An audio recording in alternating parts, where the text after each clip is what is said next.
Good afternoon. Good afternoon and welcome to the Minnesota State Veterans Cemetery.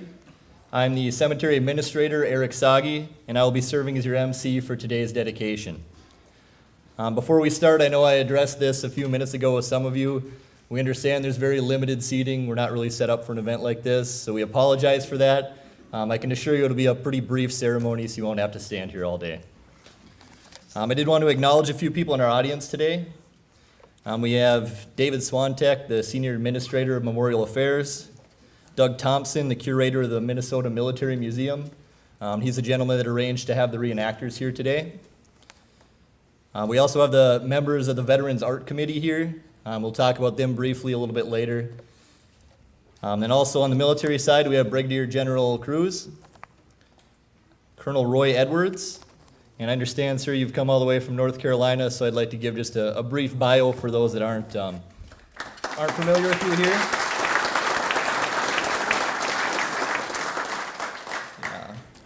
Colonel Edwards served in the Marines from 1961 until 1989, including two 13-month tours in Vietnam. He flew 295 missions and was awarded the Distinguished Flying Cross.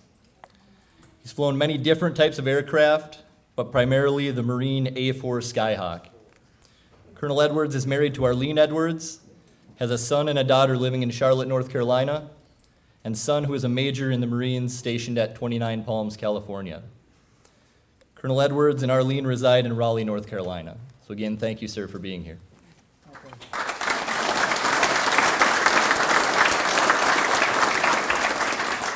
We also have from Camp Ripley, Lieutenant Colonel Chad Sackett. I apologize, sir, I won't do a long drawn-out bio on you. We also have Major Holly Zabinski, who will be calling up here in a few moments, and also Sergeants Quentin Sam and Sergeant Corey Ingen, also retired Marine Corps. Behind me, you'll see the Marine Corps Detachment Valhalla from the Marine Corps League. I'd like to thank all of them for being here, and thank you to the many veterans and family members that are here as well. To begin, those of you who are familiar with the cemetery know we're not part of Camp Ripley. However, we're very fortunate to be in close proximity and have received a lot of support over the years from Camp Ripley. So I'd like to ask Brigadier General Cruz to come up and say a few words at this moment.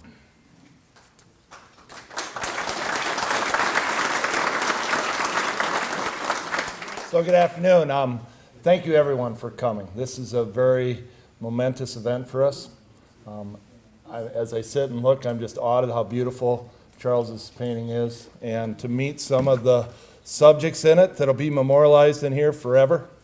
That's a pretty cool statement. So Colonel, thank you for your service. Major, well done.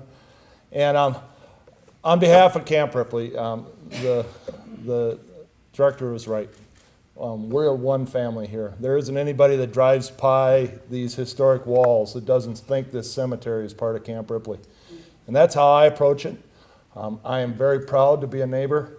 I'm very proud to give every ounce of support we can to this beautiful cemetery and the people that are residing in it. And so I really appreciate each and every one of you coming, spending part of your Memorial Day here to help us thank Charles for his hard work and learn a little bit more about his piece of art. So thank you very much for coming.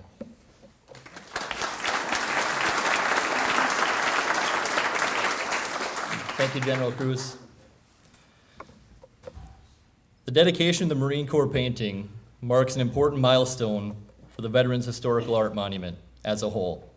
But more importantly, it provides a fitting tribute to the men and women who have served, are currently serving, and will serve in the United States Marine Corps. The Marine Corps is a storied branch that has impacted virtually every major conflict since their incorporation. So I don't have to tell many of you in this room, the Marine Corps is a very proud group. I cannot count the amount of times I've heard a Marine correct a visitor when referred to as an ex-Marine. That mentality is a testament to the history and accomplishments of the Marine Corps.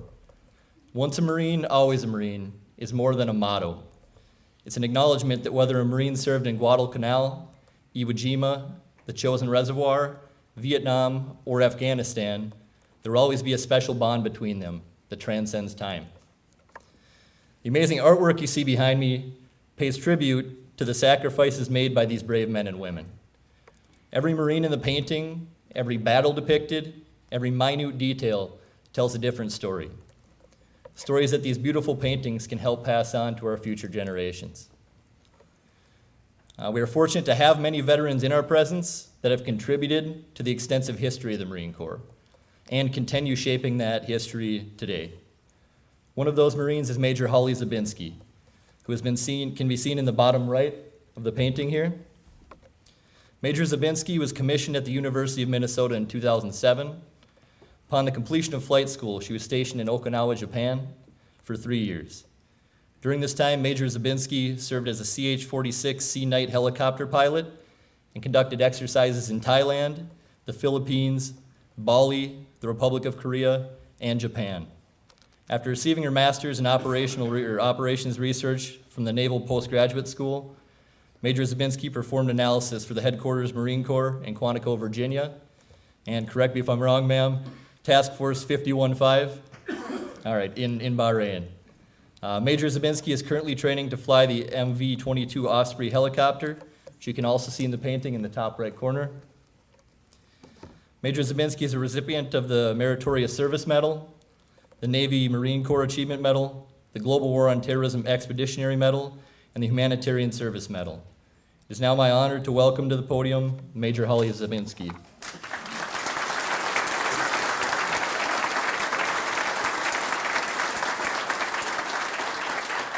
Thank you very much for coming out today. It's an honor to stand among all these Marines up that you see behind me.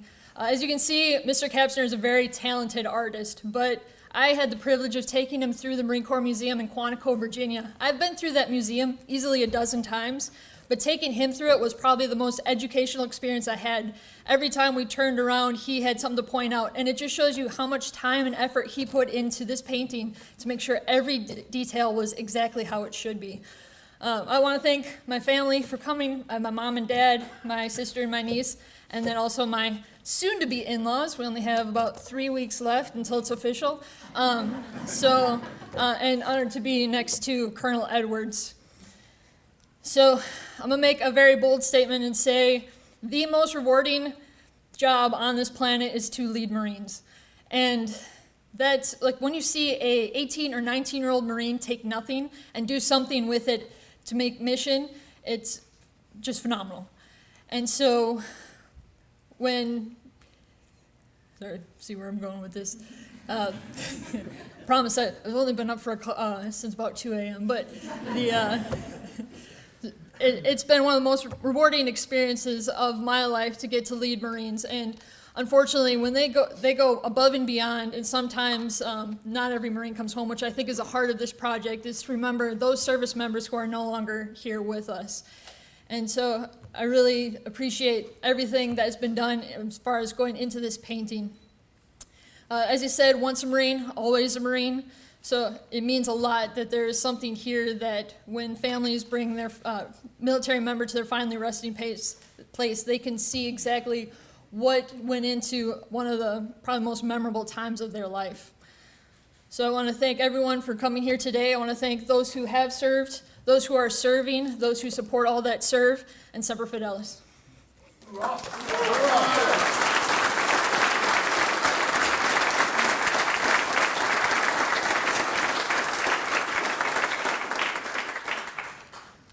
I understand that Major Zabinski also traveled all the way from North Carolina today. As we acknowledged before, due to the plane, she might have been a hair late, but we very much appreciate you being here, ma'am. Yeah, for those of you familiar with the overall project, you probably remember Gordon Gerling, who can be seen in the Army painting on the far left there. When Gordon Gerling first imagined this art project, it was obviously an ambitious thought. Not only would there need to be individuals willing to get the project off the ground, but also willing to dedicate many years of service to seeing it completed. Those individuals became the Veterans Art Committee. A lot of those are here today. So I encourage you, if you see them, to thank them as well, because they put a lot of time and effort into this project. Members of the committee that are present here today, thank you for your commitment, dedication, and hard work over the years.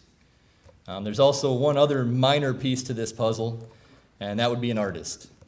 So, all of the hours spent planning, fundraising, and promoting this important monument would not matter. There's not an artist that was capable and willing to create these masterpieces that you see in the Committal Hall. Mr. Gerling had seen the work of artist Charles Kapsner and had no doubt in his mind that Charles was the perfect choice for this. Although Charles' resume and qualifications spoke for themselves, one look at his previous work would quickly erase any questions that anybody might have. Now I know that Charles does not appreciate me standing up here and rambling about him, and my art resume and qualifications do not speak for themselves. So I will conclude my remarks. Please welcome a tremendous artist and a tremendous human being, Mr. Charles Kapsner.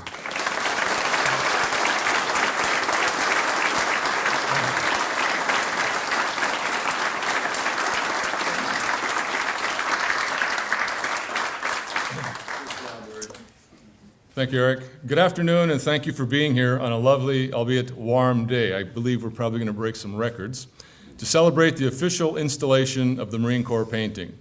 The Marine Corps' contributions are honored and remembered here today and take into account 243 years of dedicated service in keeping our nation safe. I look around and see veterans and active duty personnel from all branches and note especially the proud ranks of the Marine Corps and thank them for all their tremendous contributions. I take special note to honor the memory of those veterans who, while not physically with us, remain very much in spirit with us in this hallowed space. As each painting gets done, it's important to note that real people model for these, including veterans, active duty personnel, and even a dog. And here today you can meet and converse with them and find out the behind the scenes of modeling, but I'm sorry Benny won't be here. That's Benny behind me up there. At this time, in addition to those who have served as models for the Marine Corps, I'd like anyone who has modeled for any of the other paintings to please join me up front so others here today will know who you are. So if you can sneak around anyone, and as I'm doing that also, where's Doug Thompson? Doug, do you want to just take a second to explain the uniforms over here, because that's also part of our history? Sure. Good afternoon, everyone. I know it's a little warm today, but let's all give a special thought for our Civil War Marine Corps reenactor wearing an all-wool uniform. So,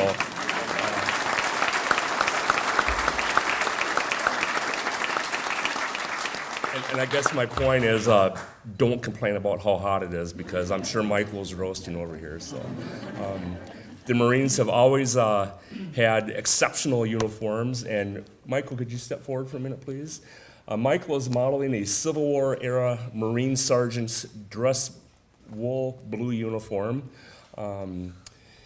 Even back in the Civil War, the Marines looked sharp. So, and Michael is a dedicated historian and reenactor from the Minneapolis, Twin Cities area, and he traveled up here today to model this uncomfortable looking uniform for you. So thank you, Michael.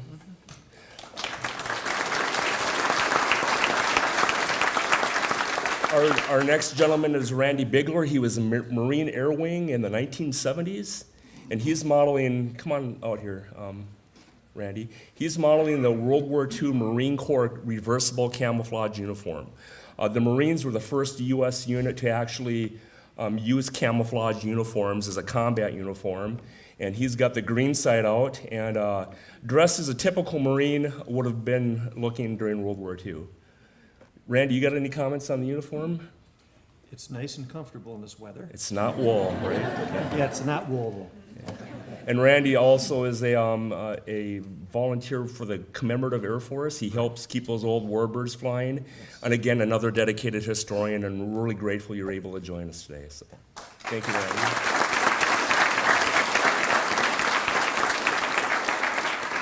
Our next gentleman is also a Marine.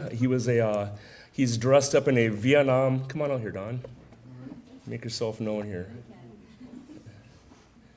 Don is a Marine serving in the early 1960s, and he's actually dressed up in a Marine Corps camouflage uniform from the Vietnam War era. Late Vietnam. Late Vietnam, okay. Don has something in common with one of the Marines painted up on the painting up there, and he was a flamethrower operator like our friend Charles Lindbergh. So Don served his country honorably. He's retired, but enjoys doing living history as well. So thank you, Don. Appreciate it.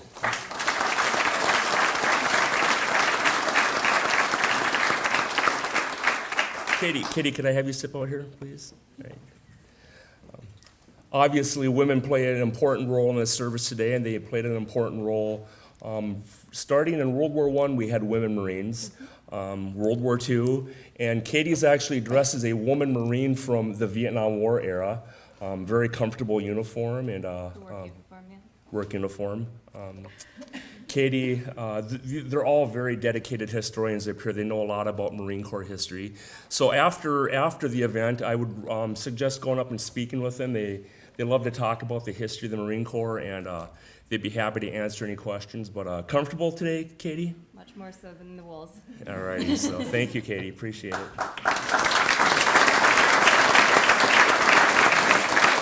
And last but not certainly least is my friend Tony, who's a former serving Marine. Want to come out here and show me your uniform, Tony? Tony is a veteran of the conflict in Afghanistan. He was a cannon cocker, is that what you Marines call it? No, I was ammunition technician. Ammunition technician I was over. with the artillery. Okay, but he served over in Afghanistan, and he's wearing his dress blues, his modern Marine dress blues today, and they still fit pretty good, don't they, Tony? It's been almost 10 years. Yeah. Still pretty good. Yeah. So, anyways, Tony's a dedicated historian as well, and he works for the state of Minnesota, helping veterans receive benefits. You work for the state, is it? Correct, yes. Okay. And but anyways, I really appreciate these guys coming out here today. They do a lot of events around the state to commemorate military history, specifically Marine Corps history, to keep the traditions alive and to share the history of the Marine Corps with people at events like this. So, thank you, Tony. Thank you. Yeah.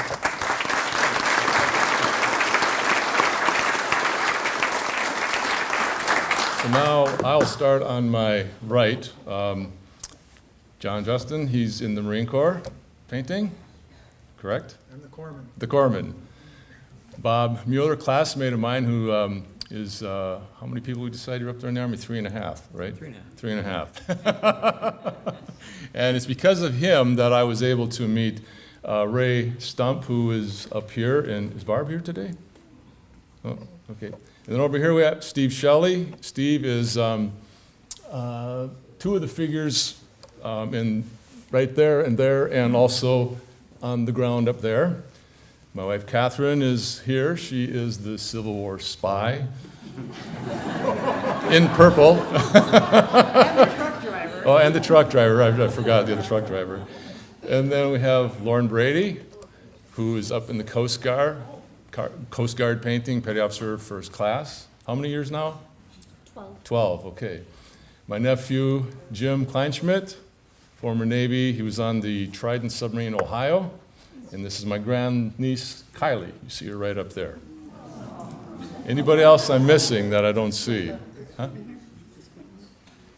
Quentin, is Quentin here somewhere? Well, apparently not.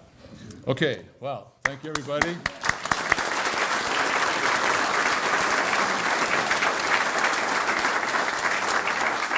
And then, of course, Major Zabinski and Colonel Roy Edwards. So, I thank the Honor Guard and reenactors for joining us today as well, and to each and every veteran here, thank you. So here we are, 4 of 5. What a tribute to our women and men of the military. These paintings reflect their stories not only for this generation, but for generations and their legacies to follow. And with the 4th on the wall, a gap is closing. And I hope you can see the flow that begins that is designed through the 5 paintings. Needless to say, it has been a challenge. If you look at the lines up top, you can kind of see how they sort of are moving from one to another. As with any dedication, it is time of both reflection and celebration. I can assure you that an 8 by 10 foot oil painting does not just get done overnight, despite what rumors swirl to the contrary. It takes the dedicated effort of so many, including the fundraising committee, cemetery staff, models, friends, family, and so many people have donated to make these paintings come to life, and the words cannot convey my thanks. The cemetery staff hung in there again, no pun intended, to get this on the wall. It is not as easy as banging a nail and hoping for the best. Nope, a skyjack, a really careful team out here makes hoisting a big, heavy painting a whole lot easier. And the heavy part of the painting is not really my doing. Actually, the canvas itself weighs around 50 pounds, but when a custom cherry frame is added, it's about 200 pounds. So there's quite a crew of us getting it up. And there's a little catwalk up behind, so there are two guys that are up behind the painting with ropes as we're hoisting her up. We've heard comments from Major Zabinski, and I cannot thank her enough for coming here today, modeling for the painting and for the tour of the museum at Quantico. As I see everyone looking up and around at the painting, I share with you now the storyline behind it, hoping that you will be inspired to further investigate not only the Marine Corps, but the other branches of all of history. So everything starts with a beginning, and in the project with the Army, Marine Corps, and Navy, I start right back at 1775, and for the Marines, it was that famous November 10, 1775 at Tun Tavern in Philadelphia. And I use a lot of symbolism, so on the sign you can see several things written up there, and it's impossible to have everything known to man in any of these paintings, and so for me, the entire project, the most difficult aspect was the editing. You know, what do you put in versus what do you not put in? Knowing that many of us are going to look to history that is most recent to us, thinking back maybe World War II and to the present, but it's necessary to talk about how we got to this century. So after Tongue Tavern, we take a little trip to Lake Erie, roughly 1813, 1814. You can see that with the tall clipper ships. And this is my little sneak in for Star Trek. That is the very first Enterprise up there. Let it be known. People ask, are there any secret meanings or hidden things in the, so there you have one. Then we have Chapultepec, the halls of Montezuma, and it was a group of 28 Marines that led a successful charge to take over that castle without any injury whatsoever. We have Harper's Ferry, which is actually a little pre-Civil War. And what's really noted about that, it was then a Lieutenant Colonel Robert E. Lee who led a group of Marines to take over that army that John Brownhead was trying to get the weapons out of. And throughout the Civil War, they actually began some of their experimenting with different types of amphibious landings with little steamboats and things like that. And that continued on to where we are today. Then we moved to Belleau Wood, which is actually, we're coming up on the 100th anniversary of that particular battle in World War I.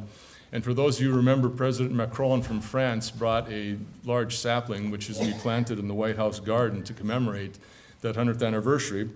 I would also like to note that in the 143-year history that had preceded from the Revolutionary War to that period, in that small conflict, not necessarily small conflict, but the Marines lost more people that day than they had in their entire 143-year history leading up to that point. It's also where they got the nickname Devil Dog, because as they were going in, the French and the Army were retreating, and the Marines said, we just came here to fight. At least that's how I read the story.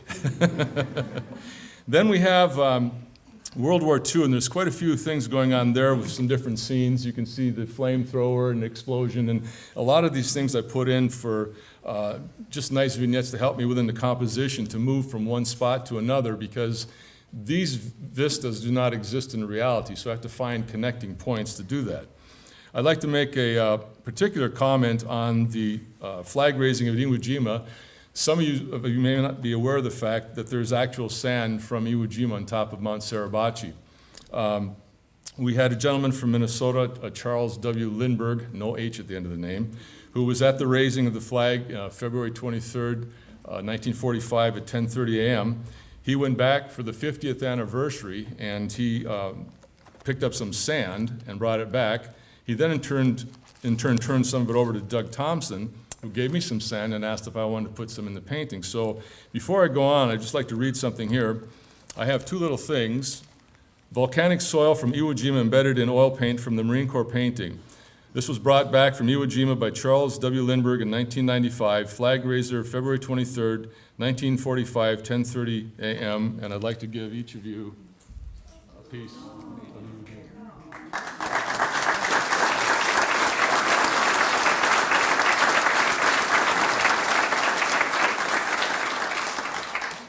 Colonel, I don't know, were you ever on the island? Did you ever visit Iwo Jima, the island itself? Because I know you have. Yeah, no. No, I had to overflog, so I didn't get to land there. Oh, okay. Okay. So from there, we then moved to Korea and the Chosin Reservoir, which was actually one of the probably hardest fought battles in a long, well, as far as weather conditions since the Revolutionary War. Some of the temperatures were 30, 35 below zero, so the Marines had a terrible time coming out of that. Then we have the Vietnam era, and I really put a lot of Vietnam in this because it's my generation, and many of my friends are veterans of Vietnam, and they had to go through a lot when they came back to the United States. And so another part of that is if you look at the corpsman on the beach, there's the healing process, because the corpsman himself is in a World War II uniform, and the veteran laying on the sand who is in need of assistance is in a Vietnam era uniform. So there's a lot of history behind that. And what gave me the thought to do that was about 5.5 years ago when Colonel St. Sauver had a Welcome Home Vietnam Day at Camp Ripley, and that was an incredibly moving day for many people, myself included. Then as we move further on down, the landing scene also is from Da Nang. And the quintessential Marine is Chesty Puller. So you see those ribbons on the bottom. He was the second most decorated veteran from World War II. He had 5 Navy Crosses, Army Distinguished Cross, Silver Star. What else do we have there? Legion of Merit, Bronze Star, and then the Navy Flight, and then the Purple Heart. And in death, he was given the brevet promotion to Major General. And then, of course, we have our models here. Major Zabinski is representing the future, the current time of the Marines, being an aviator. We have Colonel Roy Edwards, who has spent his time there, and that is the mess dress uniform, by the way. It's an incredibly beautiful uniform. You need to check it out. Quentin Sam was retired about maybe 3-4 years ago, so the dress blues are depicted. And then we have Corey Engen, who works out here, and Corey is sort of sitting alone back there, reflecting on what it's like, because once you've been in combat, it never leaves you. So this whole painting is something that is always in his mind, and there's a really wonderful testimonial that Corey gave when he was modeling for me, and he just said, this project depicts the good, the bad, and the ugly, and you take it with you no matter where you're at. And so that's why I have Corey in there.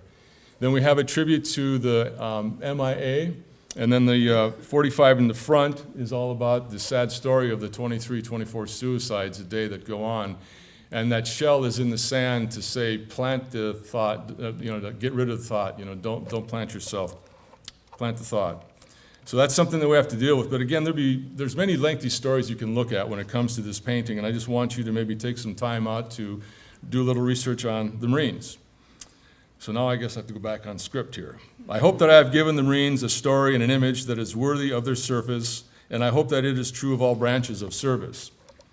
The paintings you see all around today are intended to bring the viewer inside, to visually focus on the enduring impact of our nation's servicemen, servicewomen, and men, not only during their time of service, but long after. Whatever your branch of the military, these paintings highlight your contributions, achievements, and sacrifices. They are your stories. And I thank you for letting me, in this way, tell them. They will remain here forever to honor you and your families for your service to our country. Thank you very much for being here.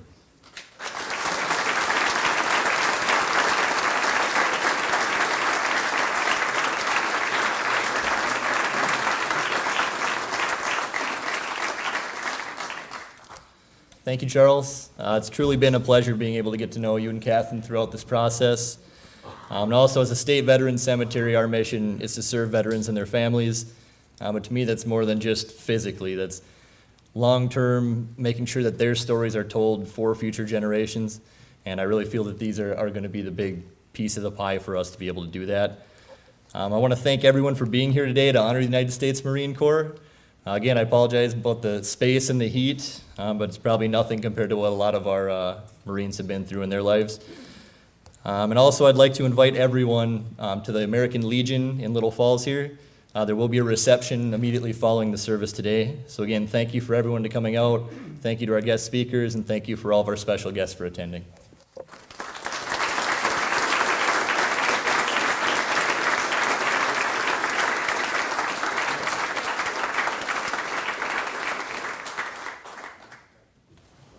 Color guard. Dismissed.